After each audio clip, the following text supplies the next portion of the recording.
Okay, now our tour bus is entering the historic Capitol Hill organized protest area known as CHOP or Chaz, depending on who was in charge. On your left, where Kill All Pigs is spray painted on the wall, is the former Starbucks, which served as a weapons depot, trauma center, morgue, and makeshift toilet. Where I'm pointing, you can see the entrance to what was called Harmony Park. That's where white people only let black people in to fight racism. Now, if you look down from the bus, you'll see the chalk outline of a dead person. And inside the chalk outline, you can see the dead person because sanitation crews were not allowed in. Here on the corner is a sub shop where CHOP citizens could trade sex for drugs or deli meat. You're probably wondering what that odor is. Well, if you look to my right, you'll see Feces Mountain, the two-story homage to the Revolution, which was constructed with a proprietary blend of human and vegan feces. Now, just beyond Feces Mountain, you can see what was the No Cop Co-op, where citizens could get free water, hand sanitizer, and robbed at knife point. We'll slow down here so you can take photos. We're looking at the SUV that CHOP security forces riddled with bullets. Now, what's amazing is that with all the bullets that were fired, only one 16-year-old was killed. It's a testament to the accuracy of CHOP security. We're now passing Defund the Police Alley, which for the month of June was the sexual assault capital of the world. And on your left, everyone's politics. On the horizon, total economic collapse. You are listening to Questionable Material with Jack Helmuth and Brian Sack. This episode, Poaching Zoo, Lyme disease, round 3. And everything is problematic. I think we're going to not do the 13-year-old's military camp in Alabama. Yeah. In a couple of weeks because just it seems like they're going backwards. Yep. And also getting there is a logistical nightmare. Not feeling it. Yeah. Plus they announced they'd have social distancing protocols in a boot camp, which means, how do you do drills when you're 6 feet away from your comrades? Yeah, I don't know. So the 13-year-old was going to have military camp. That was the only camp that was insisting they were going to happen. And it was down in Battleground, Alabama. What is it you hope to get out of this military camp for your 13-year-old? For this specific child, what was the hope? His choice. Okay. He made the decision he wanted to go. And it's you get there and they shave off your hair and they yell at you and you get your fatigues and your bunk and everything else. And it's very similar to what I did when I went to my Marine Corps military camp when I was 13. Right. It's just you step off the bus and it's like, what are you looking at, maggot? I'm like, oh my God, and the next thing you know, your head's being shaved. So I was very excited for him. Huh. But it's just not going to happen. Now, he's your town assassin. Is that right? He's the town assassin. Yeah, we hired him to make country life more exciting.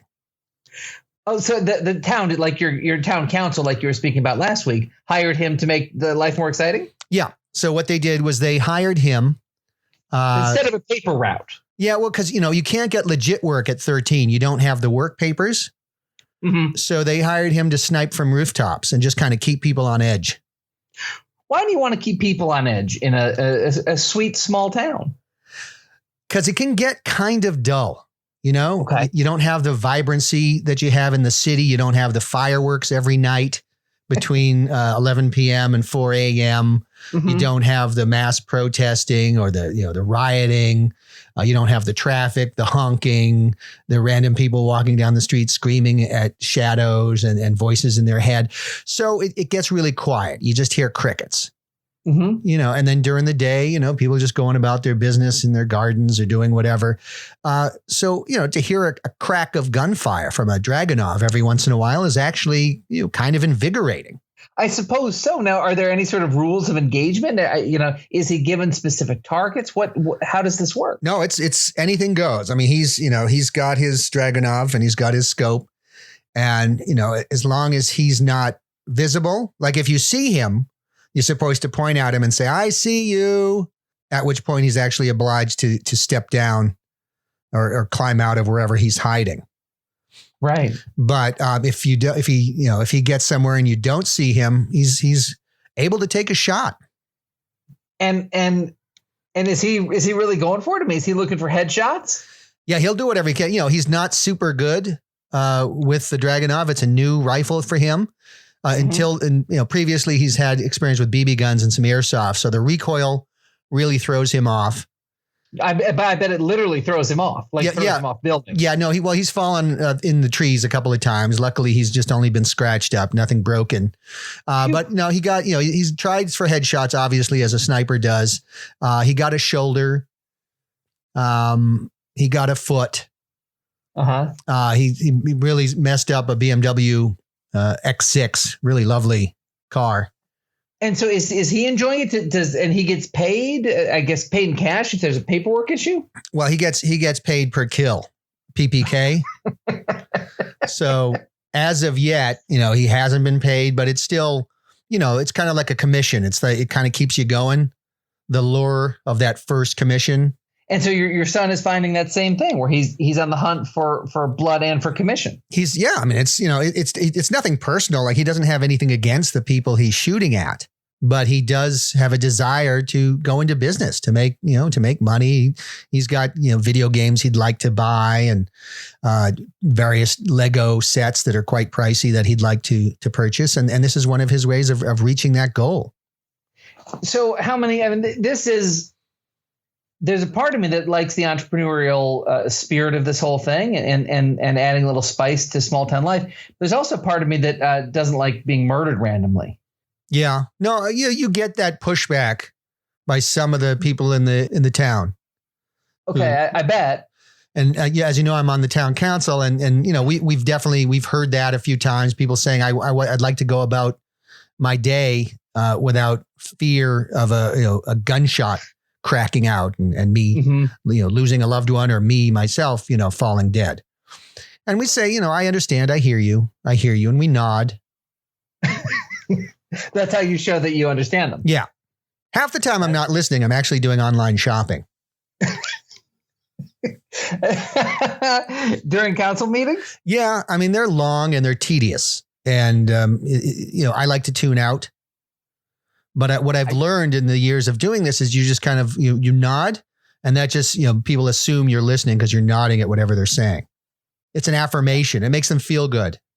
That's a great note. I mean, that it never even occurred to me. I mean, that's a great note for people who aren't even trying to kill people in their town. No, that came straight from Dale Carnegie's How to Win Friends and Influence People. It's really strong. Which I've read, which really I call that my Bible. Oh, that's nice. Yeah. And what do you call your Bible? How to Win Friends and Influence People. What do you call the King James Bible? That's an abomination.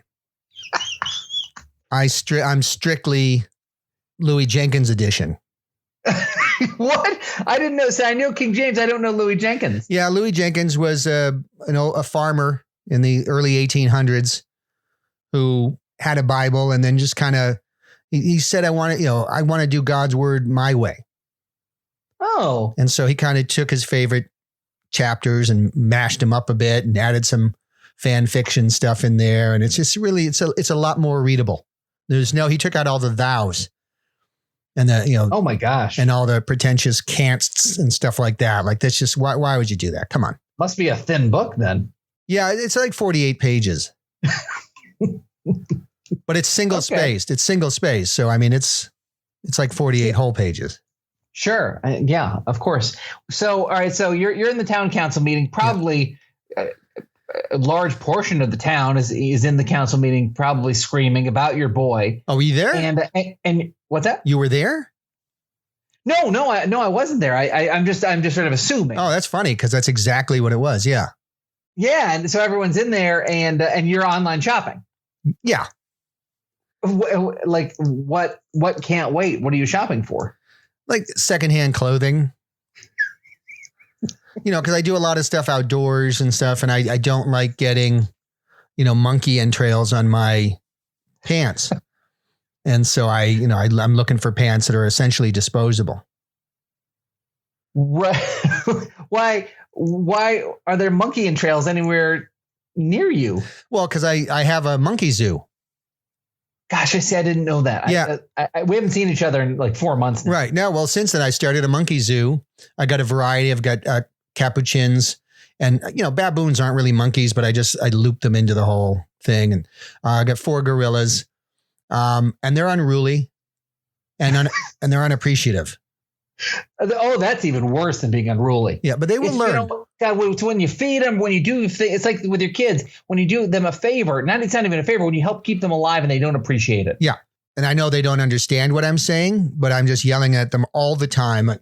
You know what? I captured you in the jungle. I put you on a free flight to upstate New York. Okay. I dragged you to my compound that's surrounded by a big electric fence. I'm letting you run around and do your thing. And you're so ungrateful. And here you are flinging poo at me and breaking things and climbing up my beautiful locust trees and breaking off branches because locust trees are very weak because they grow very rapidly. So they just don't hold up. And these guys don't appreciate that. You know, what's amazing is that this is the exact same conversation that you had with your wife when you brought her over. Is that right? It's very similar. She doesn't fling poo. Okay, that's good. But being a foreigner, having married you for citizenship, she's from Poland, as our longtime viewers will know. We have viewers now? Damn it! As our longtime listeners will know, right? I miss TV. As our longtime listeners will know, your wife is from Poland. Yeah. And so everything you just said sounds exactly like how you got her to this country and how she wasn't appreciative at first. Yeah. And I mean, I dragged her here. I surrounded her by the fence. She was climbing up my trees, the ones that can't support weight. And as you know, she's not thin. No, I know. She's, I forget the politically correct term. I think it's monstrous. And so, poor thing's trying to climb the trees and get a little exercise and just snapping off the limbs one by one. The trees in the yard are all devastated. It's a shame. I have this sugar maple and anything she could reach was snapped off. And then there's a broken stepladder at the base of the tree. She just left it there. Who knew that this would probably be a great help that she sort of broke in your land for the monkey zoo? Yeah, this way the monkeys can't climb out and escape. Well, they're much more adept, so they can really just scurry up the tree, and then they're not as heavy as a wife, so they can just kind of grab on to different limbs and swing and stuff. The neighbors get a little upset because they will cross over into the neighbor's yard and fling poo at their kids as the kids are swimming and stuff. I try to explain that they're probably just playing with the kids, but I really don't know because I'm not a monkeyologist. Yeah, I know. I've been meaning to talk to you about that. It's that does concern me for your monkey zoo. Yeah, there aren't many of the monkeys left anyway. And once I get that new pair of pants, I'm pretty sure that my zoo is over. Yeah, why aren't there a lot of monkeys left? Because I've been killing them. I've been poaching them on my own property. What? Why? I wanted to feel what it was like to be a poacher. Okay. And so I pretend that my yard is like an African jungle reserve, where animals are protected. And I pretend that I'm secretly infiltrating so I can poach a rhinoceros so I can saw off the horn and then grind it up to make medicinal powder that I can sell to China for a lot of money. But instead I come across like a family of baboons. And that's when I start firing. You just unload on your own monkeys and thus the monkey entrails being everywhere. Exactly. And that's why you need a pair of pants that are preferably secondhand. So that's why you're shopping at the town council meeting. All comes back to the town council meeting. Yes. Man, that makes so much sense. So, okay. Now we're closing stuff up nicely here. Yeah. This is now that you did breed with your wife and created 2 children. Mm-hmm. That was great, by the way. Yeah, the breeding with her. Yeah, it's fun. It's yeah. Is she a popular lady in the zoo? Well, the monkeys, of course, certainly try. But she's turned off by any poo flinging. Oh, is she? Yeah. So it's got to be tough for you. I mean, it's funny for me to watch because they're throwing poo at her, but then trying to lure her up into the trees, which I've stated she's incapable of climbing. So it's just fine. She tries to run away, but inevitably falls. It's actually a good form of entertainment during the quarantine. Well, monkeys trying unsuccessfully to mate with your wife? Yeah. I mean, what else you got to do these days?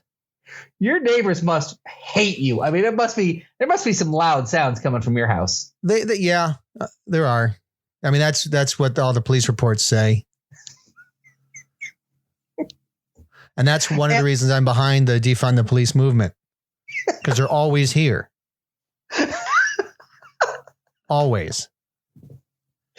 Yeah, I think this is what people are talking about for this sort of injustice to end. I certainly believe they are abusing me and not letting me be free. No, I don't want to wear a mask.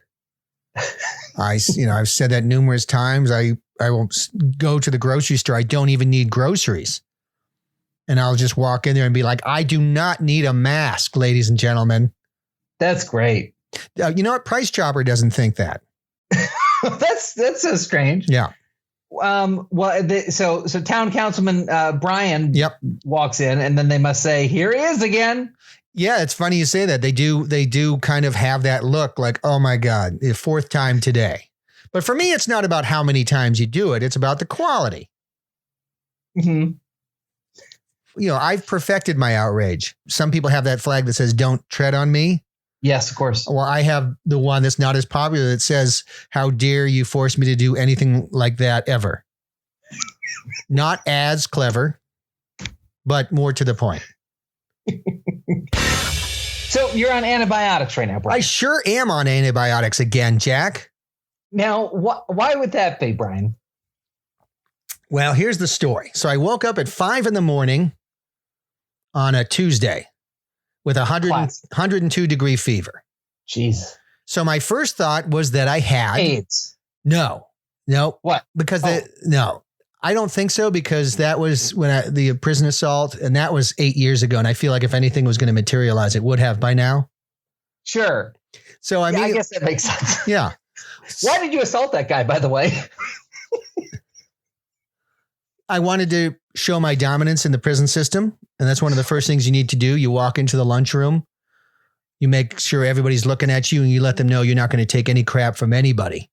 And but usually that involves punching the biggest guy in the room. Well, see, I didn't read that far. I just knew you had to target the biggest guy in the room. And I thought, I'm not a violent type. No, of course not. That must have been one hell of a lunch for the gang in the cafeteria. Yeah, a lot of them didn't finish. So afterwards, I pretty much went around sweeping up the toast and gravy. Like I was stuffed. Which is good, man. Because then afterwards I was in solitary for 3 months. Wow, that's okay. Okay, so you woke up with 102 fever. Yeah. So then what? So then if it wasn't AIDS, what did you think it was? Immediately thought it was COVID. Oh, right. Because that's all the rage right now. Yeah, it's very trendy, especially in some states. And I went and got tested. They did the nasal swab, 6 feet into the back of my head. Oh, God. And it wasn't that horrible. But I did sneeze like a maniac once they took it. I kept holding back this sneeze, and she had to be in there for 10 seconds with the with this. Yeah, so she puts it back there and she's swabbing around very, very delicately. She was gentle, but I felt the sneeze coming. I'm like, please, God, do not sneeze all over this person. And but as soon as she pulled that out, I was like, oh. But anyway, so I had my COVID test, and then for good measure, they said do some blood tests for Lyme and all the other tick-borne diseases. And then a couple of days ago, I found out it was Lyme. Again, Jeez. Third time I've had Lyme. Those frickin' little ticks. God. So now I'm on antibiotics for 3 weeks. And the great part about it is that they make you hypersensitive to sunlight. Oh. And so I have to be very, very careful when I go outside, because I'll never forget my 13-year-old, like 2 years ago, when he went to camp, and he came down with Lyme right before camp, and he got antibiotics right before attending camp. When he came back, he had sunburn under his fingernails. Oh my God. Yeah, he was a mess. Oh my God. So I'm being very, very careful for the next 3 weeks. Oh my. Anyway, I've never heard of such a thing. That's crazy. Isn't that crazy? My wife was like, oh my God, like it was ridiculous. So you have Lyme disease for the third time. Yep. So where did you have the bullseye tick target thing? I did. Like basically right above my genitals.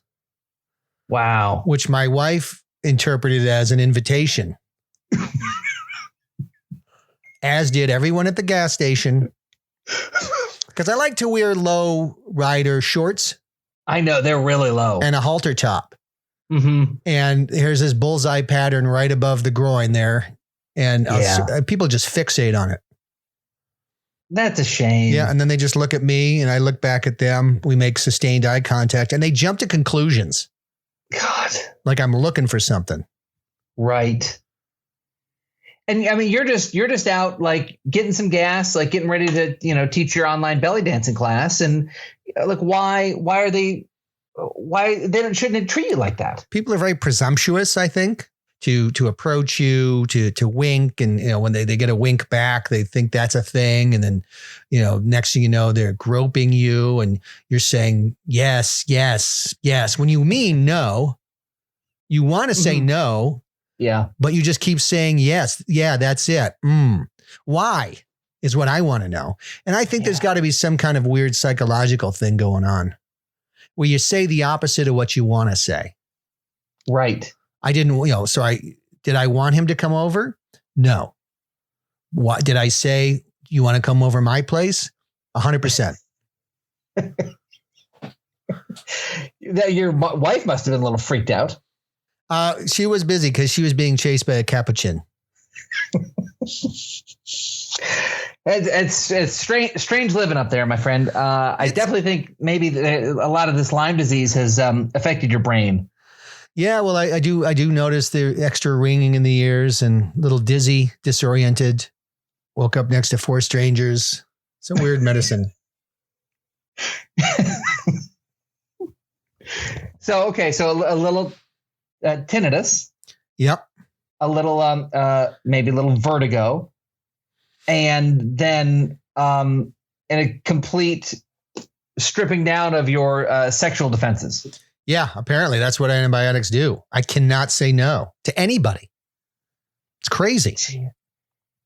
And you're a very strict heterosexual, right? Despite the many stories we've told on the podcast today. Absolutely. 100%. I mean, yeah, you know me. I mean, I was, my high school yearbook was like Straight Pride Brian was my nickname. And then, all 4 years I was in the Straight Pride Club.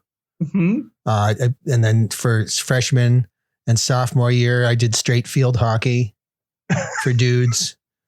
And then, I did junior and senior year was wrestling, but straight in parentheses. Uh-huh. There's a lot of, I thought I made it very clear. Brian, we talked a little bit about this last week. Oh, did we talk about this a little bit last week, Jack? Yeah, we did. We did. Oh. We did. But the thing I'm about to talk about, we did. All right, then I believe you. And then, just take my word for it. At some point, you just need to believe me. I believe you. Okay, thank you. So, cancel culture. Yeah. Very big right now. Huge.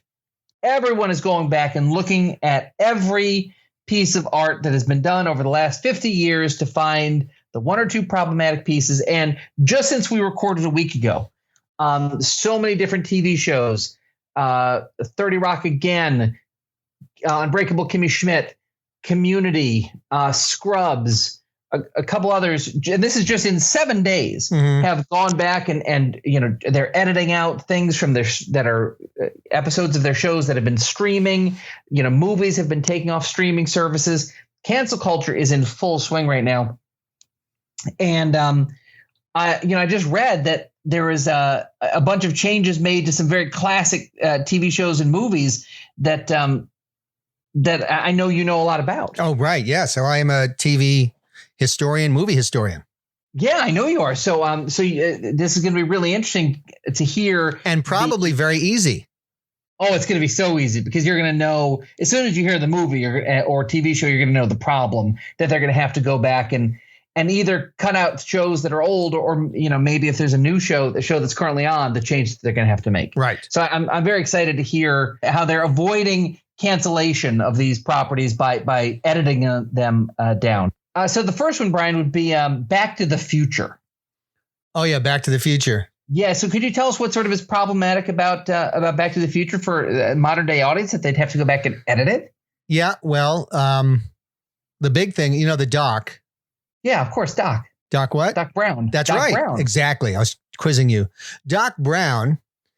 They're going to go back and they're going to remove the scene where he's basically saying eugenics is the future. Because there's this whole scene, they're in the lab and he's showing basically the perfect human, and then so his like whole gallery of the subhumans and how he's going to take the best qualities from each and put them in and create the ultimate human being, and then basically develop a virus to kill all others. And so that now is viewed as problematic. So they're going to go back and remove that scene. It's going to make the movie, 12 minutes shorter. And I'm not sure, if people will miss it or not, but I don't like them just destroying the original integrity of the film. Absolutely. Leave what the artists were initially trying to say. Yeah. He's just like, eugenics is the future. He said it like that. And yeah, that was good. Yeah. Doc Brown. Do you remember what else did he sort of say in that sort of energy, in that Doc Brown energy? Because I'm having trouble picturing the quotable quotes from that scene. It was like, the under people must be aborted. Something like that was one. Yeah. He called them under people. Yeah. Which is like an homage to the Hitlerian eugenics program. Right. Untermensch. Classic Robert Zemeckis. Yep. Anything else from Doc that you remember from that scene? I mean, it was a 12-minute scene. There had to be a heck of a lot of quotable quotes in there. Yeah. And it has no Jewish blood. It's the other one. Was he saying that happily or sadly? He seemed very excited. 0% Native American, so. Huh. Yeah. I'm not a supporter of cancel culture. Maybe this one isn't that bad. It just depends how you look at it. I don't like altering movies for the sake of some, because of the zeitgeist. Right.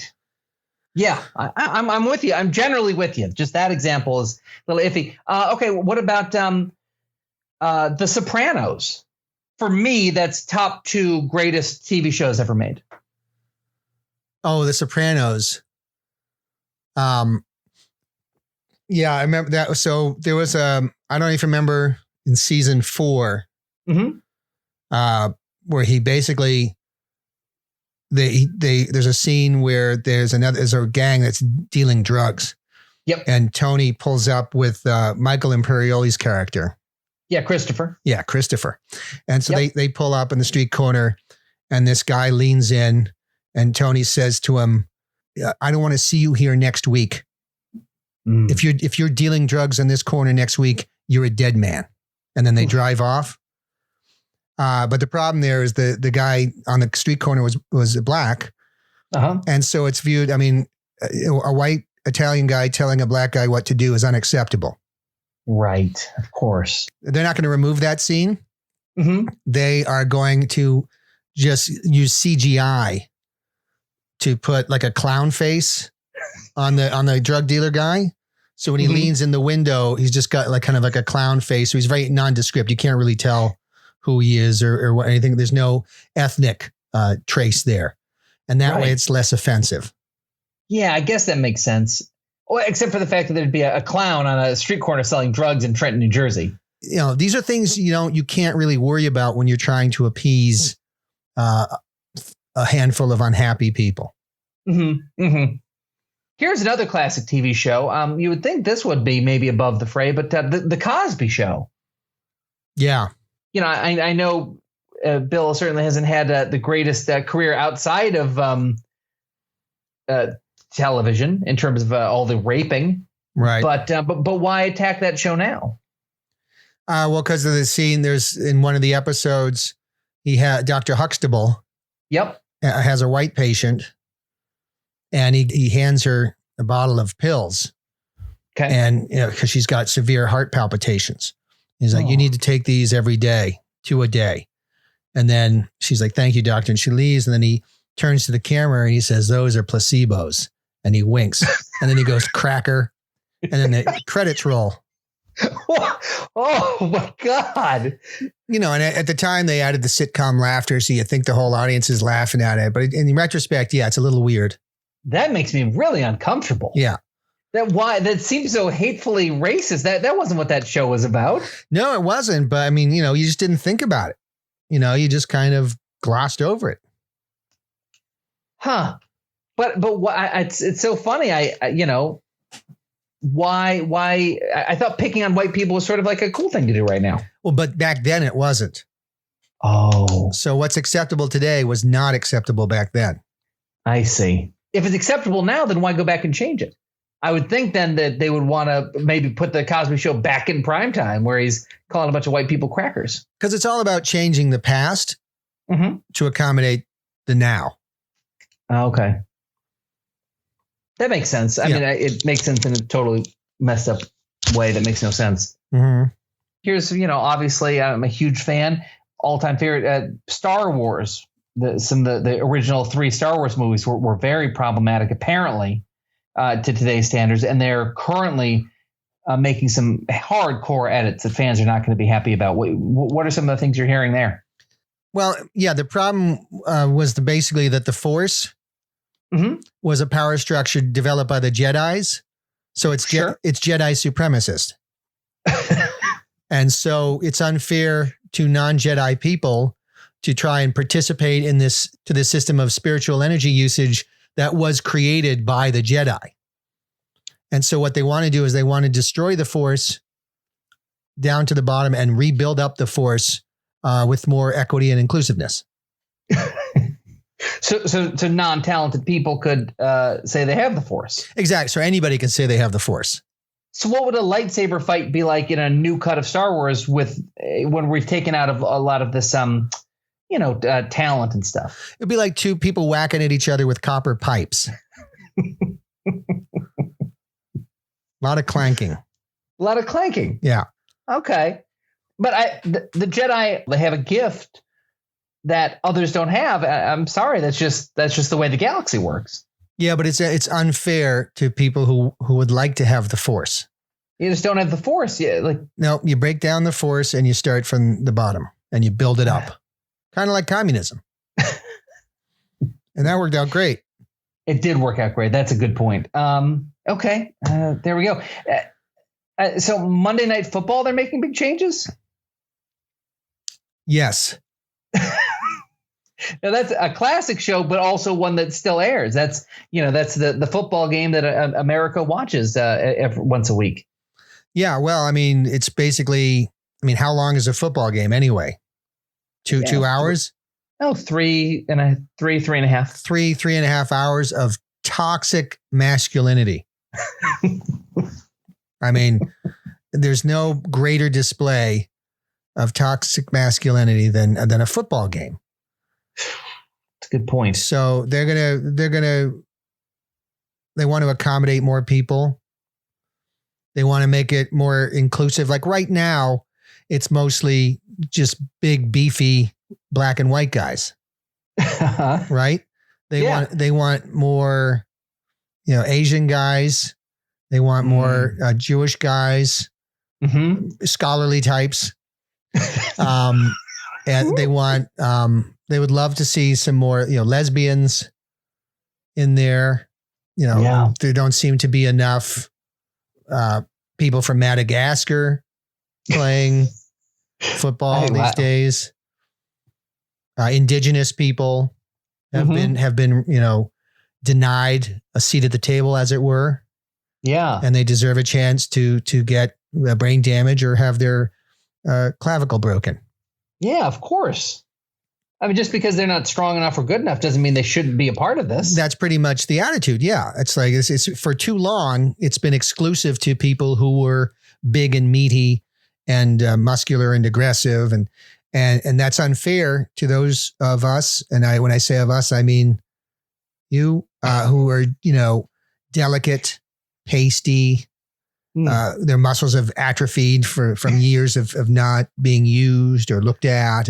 And so, this is a more inclusive game. I guess so. Are they worried at all about the product on the field?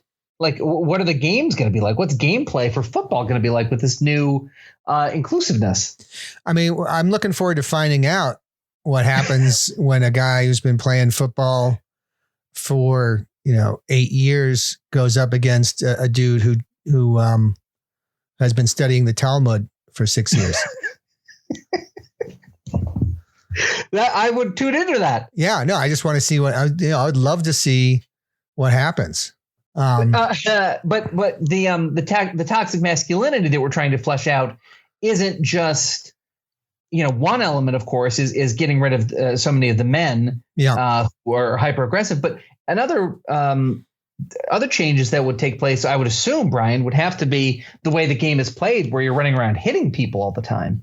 Are there going to be rule changes to football? Yeah, because the way the system has been operating, players have been hitting and tackling other players without their consent.